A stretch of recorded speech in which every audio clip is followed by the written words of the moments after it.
부분은 제가 이번에 스킵을 하겠습니다. 오늘 시간이 없어서 가치에 대한 전반적인 소개나 이런 퀴즈 같은 부분들을 오늘 스킵을 할 거고요. 그래서 밸류에이션이 생각보다 굉장히 오랜 역사를 가지고 있다는 걸 설명을 해줬고, 이런 여러 가지 우리가 잘 알고 있는 박사들, 그 유명한 그 박사들에 의한 기여들도 있었다라고 하는 부분들을 제가 동영상에서도 설명을 했었고요.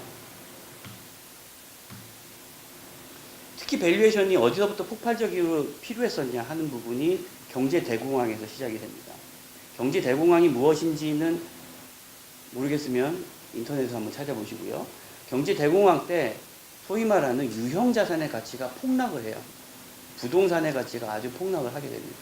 그 전까지 은행들이 부동산만, 우리나라도 그렇죠? 아파트 담보로 대출해주고 이런 식으로 하는데, 그러한 유형 자산의 가치가 폭락했는데 이 사람의 대출금을 어떻게 처리하지? 라고 할 때 사람들의 필요성에 의해서 무형 자산, 그러한 것들에 대한 밸류에이션 기법들이 발전하게 되는 역사적인 계기를 마련하게 됩니다. 그래서 방법론들이 한 여러 가지가 있는데, 요건 한번 풀어볼까요?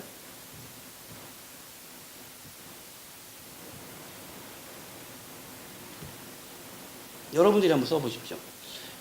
2016년, 즉 작년도에 브랜드 가치가 최고인 기업은 누가 됐을까요?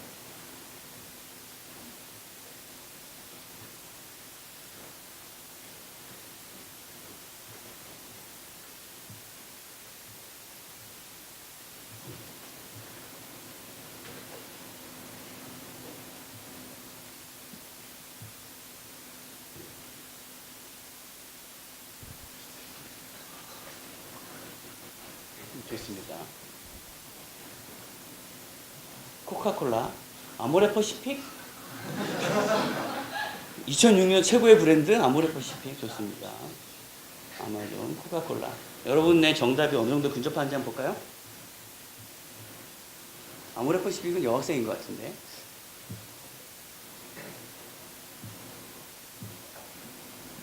네, 이거는 인터브랜드라고 하는 업체에서 매년 발표해요.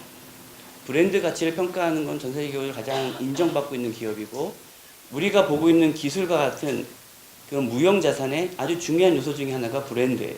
그래서 브랜드 밸류에이션에 일단은 넘버 1 애플이 차지했고요. 구글, 코카콜라.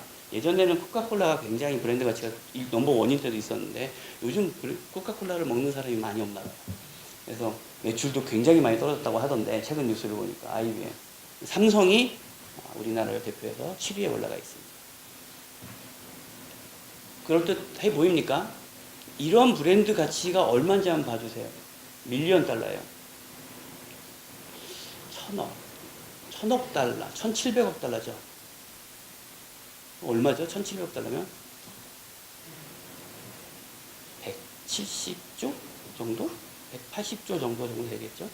그 정도 되는 가치가 저 브랜드 하나에서 나온다는 거죠. 근데 단순히 저 사과 그림 하나를 그려놨다고 정말 그 가치가 있을까요? 그렇지 않죠. 그러한 브랜드 가치에 뒤에 녹아 들어가 있는 신뢰성, 기술력, 그리고 우리가 지금까지 봤던 레퓨테이션, 그 모든 것들이 저기에 하나에 녹아 들어갔다고 봐지고 그거를 저 정도의 가치로 메저를 한 겁니다. 저는 여러분들한테 이런 아이디어를 가지고 숙제를 했으면 좋겠어요. 다음 주에 내는 것들은 펀 밸류를 이렇게 우리가 앞부분에 큰 그림처럼 봤죠. 텐저블하고 인텐저블 어셋으로 봤고, 인텐저블 어셋을 또 이렇게 봅니다. 인텔렉츄얼 프로퍼티, 지식재산이나 인간, 조직, 고객관계, 그리고 또 여러 가지 브랜드도 있었죠. 그 인텔렉츄얼 프로퍼티의 브랜드, 카피라이트, 테크놀로지, 페이튼 이렇게 구분할 수 있다라고 저는 봤고요. 그런 것 중에 하나가 휴먼 센터드 될 수 있을 것 같다라고 하는 겁니다. 여러분들이 만들고 있는 기술이 가급적이면 for future by people, for people by people.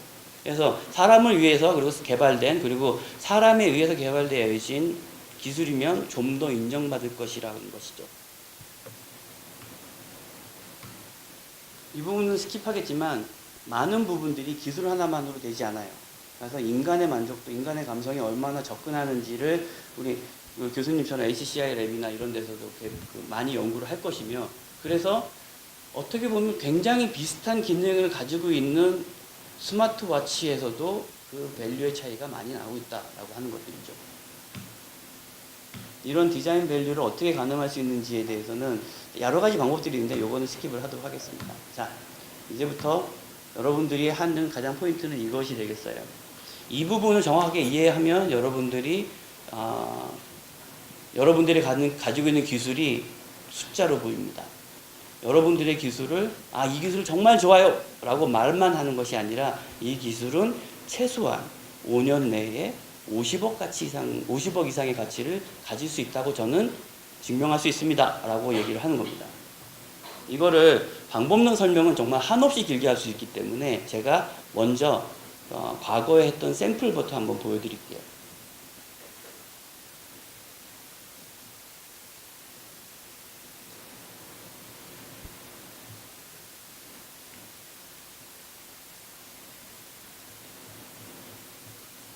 두 가지 시뮬레이션 툴을 제가 소개를 시켜 드릴 건데 그 두 가지를 통해서 이러한 결과치를 2015년도 여러분들처럼 수업을 들었던 학생들이 만든 자료입니다.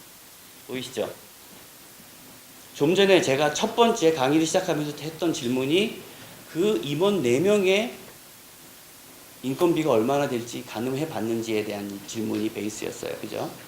그것은 여러분들이 생각하고 있는 기술 조직이, 즉 기업이 오퍼레이팅 하기 위해 필요한 금액들이에요.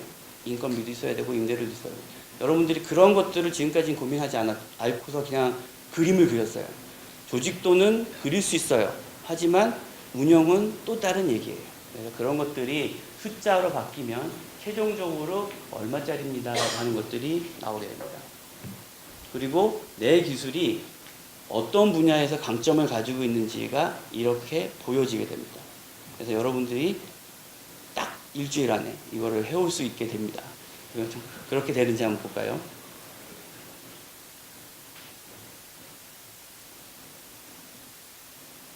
고맙게도 기술 밸류에이션을 위해서는 이렇게 여러 가지 프로세스를 따라가야 됩니다. 예전에 제가 처음 테크놀로지 밸류에이션을 시작할 때는 이걸 다 손으로 했어요. 그래서 너무 힘들더라고요. 하나하나 스텝 바이 스텝으로 뭔가를 하기 위해서는 굉장히 어렵고, 제가 그 기술가치 평가를 할 때는 전문가가 한 5명, 4명, 5명 정도 붙어서 한 3개월 정도 작업을 했어요. 왜냐면 그 기술도 정확히 이해를 해야 되고, 그 기술이 지향하고 있는 마켓도 이해를 해야 되고, 그 기술을 운영하는 데 필요한 코스트도 이해를 해야지 밸류에이션이 정확하게 나옵니다. 근데 이제 여러분들이 이거를 다 이해를 하고 뭔가를 하기에는 아직은 너무 짧으니까 시간이, 이제는 그냥 다 안다는 개념 하에 이것을 시뮬레이션 할 수 있는 툴을 소개해 드리겠습니다. 요거는 좀 이따 설명을 할 거고, 요거는 이제 유럽 특허청에서 무료로 배포하고 있어요. 레지스트레이션은 해야 되겠지만 무료로 배포하고 있는 기술의 특허성을 평가하는 툴입니다. 여러분들이 이 프로그램을 좀 밑에 있는 주소에서 다운받아가지고 했으면 좋겠는데, 이게 옛날 버전이라 최신 버전의 OS에서 안 돌아가는 경우가 가끔 있어요. 그래서 그런 부분들은 안 되면 어쩔 수 없고, 할 수 있는 분들은 최대한 해결해서 한번 돌려보세요. 그래서 이거는 MS 액세스로 만든 프로그램이고, 각각에 대해서 들어가서 물어보면 그 질문이나 상황들이 있습니다. 이런 식으로 나타나죠. IP 스코어라고 뜨고요. 각각에 대해서 여러분들이 저 add라고 하는 버튼을 누르면 여러분의 기술을 네이밍할 수 있어요. 그리고 각각에 대해서 하나의 버튼마다 여러 가지 질문에 답변을 하게 됩니다. 그 질문에 답변을 하면 통해서 최종적인 버전으로 이런 결과물이 나옵니다. 다 이해하셨죠? 사실은 시간이 충분하면 이 항목들을 제가 설명을 하는데 지금은 그럴 수는 없고, 여러분들이 아마 매뉴얼이나 이런 것들을 거기 참고하셔서 설명이 다 어느 정도 돼 있거든요. 그래서 그런 부분들을 보시면 기술 부분, 리걸, 즉 기술이 법적으로 보호받지 못하면 굉장히 어려워요. 저는 그래서 웬만하면 지금까지 계속 삼성과 애플의 특허 소송에 대한 부분 설명을 했는데, 지난번 동영상에 자세한 설명이 되어 있습니다. 그걸 한번 설명 들어보고, 그런 식으로 열심히 만든 기술이 특허적인 법률적인 이슈로 침해를 받아버리면 기술은 정말 좋아도 그걸로 영업을 할 수 없는 상황이 발생하기 때문에 리걸리 스테이터스도 굉장히 중요하고 마켓 컨디션 그리고 파이낸스적으로 어떠한지를 요 프로그램으로 한번 시뮬레이션 했으면 좋겠습니다. 마지막으로 파이낸스 한 부분은 이런 부분에 있어서는 이제 그 파이낸스의 그 텀에 대해서 이해도가 좀 필요한데 여러분들이 시장은 얼마나 성장할 것인지 근데 여기서 시장은 성장하는 게 몇 퍼센트 성장하는지에 대한 질문들이 생각보다 어려워요. 판단하기가. 그리고 거기엔 좀 전문적인 인사이트가 필요한데 비슷하게 한번 가보죠. 그래서 그로스 레이시 얼마 정도 되는지 과연 그런 것들을 여러분들이 한번 평가해 보시고 몇 가지 텀들은 좀 어려운 텀들이 있는데 그런 부분들을 좀 찾아가면서 지금 다 설명하기가 너무 어려우니 한번 해보도록 하죠. 그 다음에 하는 게 지금까지는 그냥 이거 쓰세요라고 했는데 제가 이걸 좀 설명을 하려고 해요. 그래서 여러분들이 지금 요 사이트에 들어가서 그 레지스트레이션을 하고 직접 시뮬레이션을 직접 했으면 좋겠습니다. 고맙게도 무료고 누구나 가입해서 누구나 평가를 할 수가 있습니다. 한번 제가 보여드릴게요. 지금 보시면 스타밸류라고 하는 거고 소득접근법, 시장접근법, 비용접근법이라고는 세 가지 접근법을 하고 있는데 우리는 그 중에서 소득접근법이라는 것을 쓸 겁니다. 소득접근법이라는 것을 쓰고 현금 할인 모델이라는 것을 사용하게 될 겁니다. 이 현금 할인 모델이라고 하는 것들이 파이낸스적인 그 이해도가 필요한데요. 자, 3, 4학년 중에 경영학과 학생 좋습니다. 그분들을 위한 질문이 지금 나갔습니다. 한번 보시겠어요?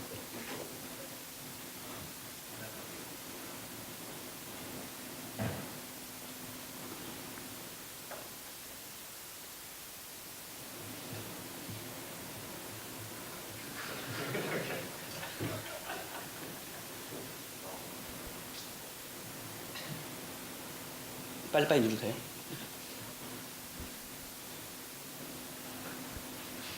지금 괜히 여기 앉아있는 사람이 많군요, 생각보다.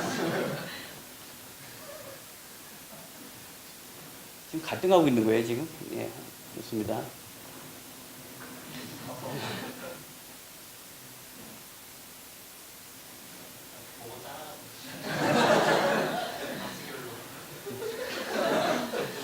지금, 좋습니다. 그만하시죠, 이제. 아무거나 막 누르고 있는 것 같은데. 그래서 오늘 제가 설명할 것을 요 한 부분에 대해서는 꼭 한번 알아갔으면 좋겠다는 게 할인율이라고 하는 부분이에요. 파이낸스 할 때 굉장히 어려운 부분이고 이것을 직접적으로 자신이 구해내기에는 굉장히 어렵고 이해하기 어려운 부분들이 많아서 이 부분만 설명하려고 합니다.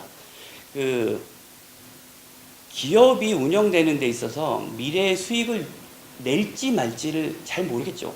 그죠? 우리 김형재 학생. 내가 만든 기업이 미래에 한 가지 질문 해볼게요. 미래에 지금 얼마나 수익을 낼 수 있는지 매저를 해야 되는데, 자, 10년 후에 한 10억 정도 벌 수 있을 기업이 있고요. 내년도에 한 5억 정도 벌 수 있을 것 같아요. 그럼 두 가지 기업 중에 어디가 더 가치가 높을까요?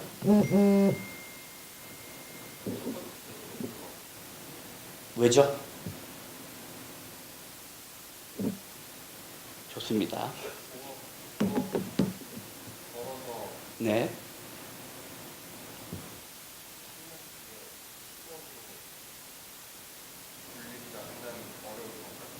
좋아요. 변상진 학생. 자, 다른 질문을 해볼게요. 제가 지금 1억을 드릴게요. 그것과 내년에 3억을 드릴게요. 둘 중에 어떤 게 더 나을까요? 좋습니다. 뭔가 핵심적인 단어가 하나 나왔어요. 자, 이 질문에 답을 하기 위해서는 정확하게 뭐가 필요하냐면 내가 받은 그 지금의 1억과 내년에 받은 3억에 대한 차이 금액이 얼마나 나오는지를 뭔가로 하나로 통일시켜야 되는 게 바로 여러분들이 보고 있는 이 할인율이라는 거예요. 그죠? 내년에 3억이 계산해 보니까 어떻게 계산해 보면 올해에 1억보다 못할 수도 있고 아니면 올해 1억보다 훨씬 클 수도 있는 거죠. 거기에 핵심이 이자율에 있습니다. 근데 이자율에는 두 가지 부분이 있는데 바로 여기에서 보고 있는 자기 자본 비용, 타인 자본 비용입니다. 무슨 말인지 아시겠어요? 자, 지금 타인 자본 비용이 월등히 많죠. 그래서 여러분들은 제가 보기엔 재무관리 수업을 다시 들어야 될 것 같습니다.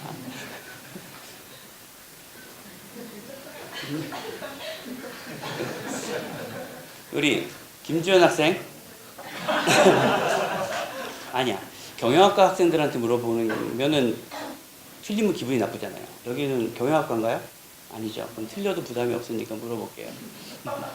내가 치킨 사업, 나 이제 쫄딱 망했어요. 치킨 사업이라도 하나 해야 되겠어. 먼저 치킨 사업을 하기 위해서 돈이 필요해요. 누구 돈을 먼저 써야죠? 좋아요. 부모님 돈. 자, 빌렸는데 돈이 모자라요. 그 다음에 어떻게 해야 되죠?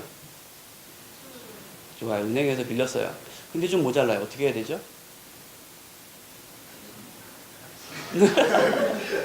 관계를 읽고 싶지 않아서 그만.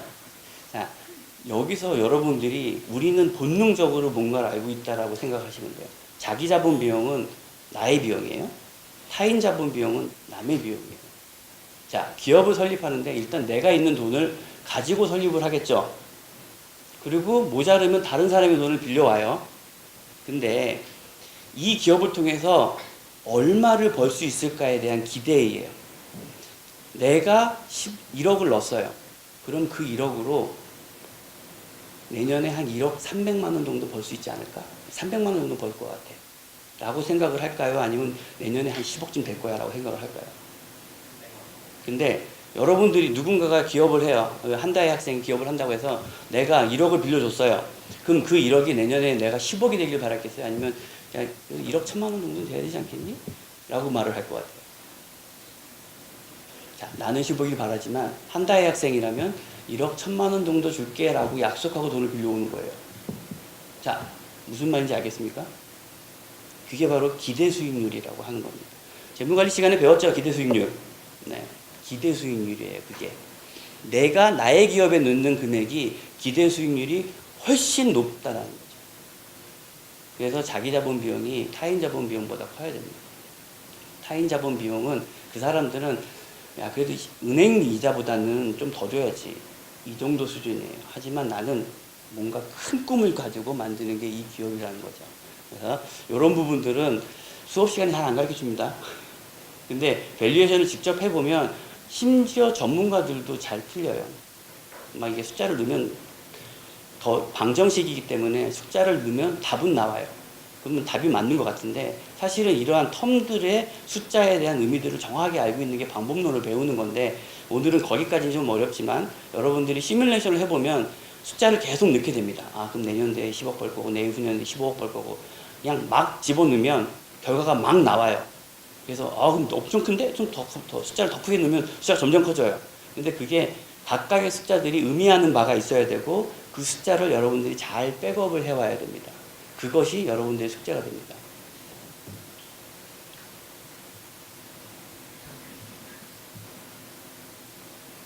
여러분들이